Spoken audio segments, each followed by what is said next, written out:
Hello and welcome back to Marriage Culture TV, where marriage and culture intersects. We're your hosts, Queen Athleen, and This is Nikki over here. so today we're back with part two, discussing the book, The Five Love Languages by Gary Chapman. And of course, we are intertwining our cultural spin on it, as well as the faith aspect. And today we are actually discussing the last three. Last week we discussed the first two, which was quality time and Words of affirmation. words of affirmation. Yay. Ding, ding, ding for Nikki. So anyway, so today we have the last three, which are receiving gifts, acts of service, and physical touch. And we want to go through these love languages, touch briefly on them, discuss them, and then hopefully, if you haven't already taken the quiz to find out what your love language is, we're going to put it in the description box below this video. So please feel free to click on it. It's fun, it's free, and it really does help you to understand your love language and that of your partners if he or she will be able to, willing to take it. But it's been fun. Also, please subscribe if you haven't done so already. Please like this video, and as usual, comment, and we'll be down chatting with you. So, Hey. gift number one, receiving gifts. That will be the first one. Nikki, do you want to start off with receiving gifts? Wow. I mean, it is just what it says, receiving gifts. So the person who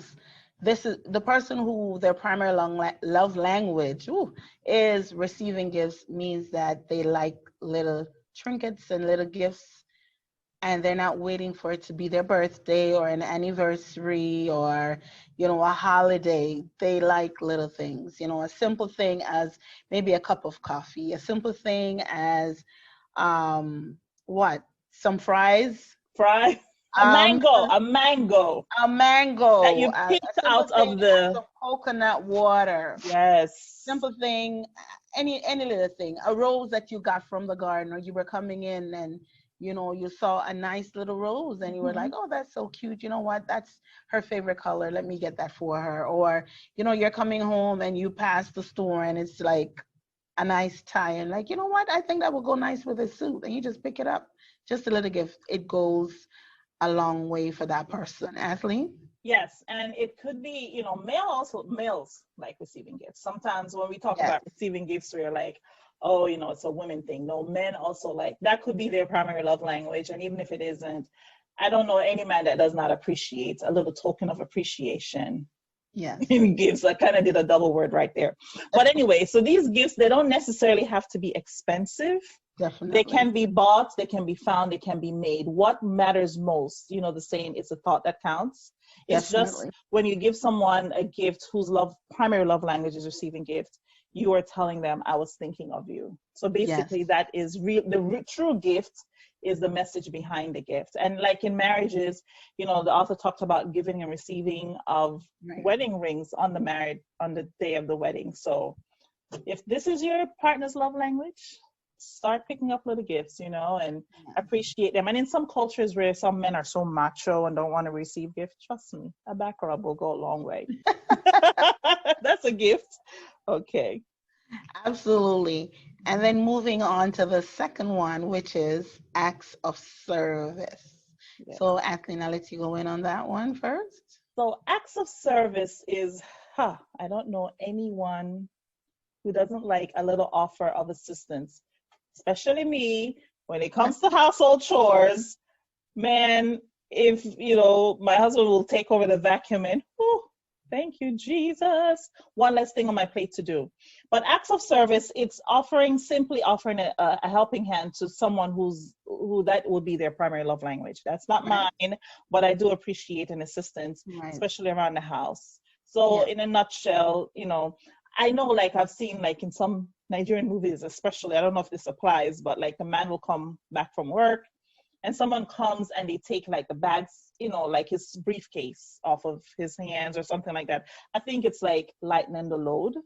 So, and usually the men, they appreciate that type of thing. I've never done it. Okay, maybe I should consider it. But definitely. Or someone comes in and they're tired and maybe you're doing something, but to notice that maybe your partner is tired and maybe he or she likes a glass of water before a meal or something. Just getting a glass of water, a simple thing like that, helping with, setting the table, doing something that, your partner is definitely going to appreciate. There's nothing wrong with it. It's the little things, like we said, even for the first one that we talked about, receiving gifts, it's the little things that Little count, things. Yeah. maybe you helped out with cooking that day because the person was a little bit tired, even if it was her day or it was his day, depending on your culture, depending on the environment you're in. Maybe it's helping out with the laundry, maybe it's just little things like that. An act of service that the person, it's something that they are supposed to be doing, but you decided, hey, I want to help you. Like Kathleen said, I want to lighten that burden. So let me help out here. And this goes a long way for that person because that is their love language. Kathleen? Yes. And one more thing I wanted to say. I remember as you were talking the story of a husband who they were in church together and the baby was crying. So he took the son out and was changing the diaper. And so people were like, what are you doing changing your son's diaper while your wife is sitting in church listening to the sermon? And he goes, it's my son too. She can get a break. We made this child together. Yes, I can change the diaper. So I know that's culturally different. And even like sometimes I've seen a man, run out of the kitchen when he was cooking or helping his wife to cook because guests were coming over. So he didn't want to be seen like, I don't know, maybe a sissy or something. But really, if that was her love 21st language, century, come 21st on. century, men cook. They have cooking shows, So Yeah. acts of service, the men can do it too. But our third topic is physical touch. And this is Nikki's love language. She put me out the last time, so here I go. Yes, it's her love language. And so she'll talk about physical touch. Tempted to touch, tempted to touch. Physical touch, as it says, is just having that touch throughout the relationship. I'm trying to think of how to put it, and it's not about a bedroom thing where, as soon as someone hears it, they're like, oh, physical touch. Ooh, no. It's just about you communicating with that person, or that person likes to be communicated with through touching, and sometimes this can make and break a relationship. Like Kathleen did say on our Facebook page when she did put up her little thing, it says a lot for that person. The message that you give with that love language speaks volumes all the time. That person loves to be touched, a caress here and there, holding hands, kissing. They like stuff like that. They love things like that, and if that is your love language, when you don't get it, you feel like you're being starved of something. You feel like you need it, a hug, out of nowhere. It doesn't mean that you have to be doing something or saying something, or, just these little random touches. Yeah. Says a lot to that person. It communicates so much. It's like a baby. You have a baby, and every time you have that baby in your hand and you start touching them and start caressing them, they start, oohing and eyeing and, just giving you that cutest smile. That's what happens when you give your partner, whose love language is physical touch, when you just make it your point of duty to make sure that somewhere or the other you're physical throughout the day, passing by, you just hold a hand. You're going to the grocery store, you hold hands. You're sitting down talking, you give a little cuddle. All these things are part of the love language. Who wouldn't like that to be their love language? I have no idea. I think it's the best one ever. It is, really. It goes hand in hand with quality time. But you know what's funny? What? Nikki? I was just listening to you talk and you were so enthralled in this love language. It really is yours. But here's what's interesting. And I was actually surprised when you told me that was your primary love language. You know why? Let me tell you why. Okay. Like we've said, that we've been friends for a long time. Yeah. Nikki, I don't know her to be a touchy-feely type of person, right? But we're not in a relationship, so you should. Relationship. That's what I was gonna say. I was getting there. So okay, go there. Nikki could be like, standoffish. However, when she said it, I was just like, well, I'm thinking of, okay, Nikki in a relationship. I guess she is like the soft, cuddly teddy bear, but to her friends and maybe family members around, Don't touch me. Oh, she didn't. Give me 6 feet. Well, Like here to she protect, is. I love to protect my environment, Yes, you know, yes, yes. and I think, you know, one of the things that you learn as you grow up and you mature is that when you let a lot of people into your personal space, things can get a little bit woozy and people can come, you know, wolves in sheep's clothing and Yes. you get hurt. You know, it doesn't mean that you're in a relationship with that person. It could just be friends. And you know, you've had that if you've lived long enough and you're over 15, 16.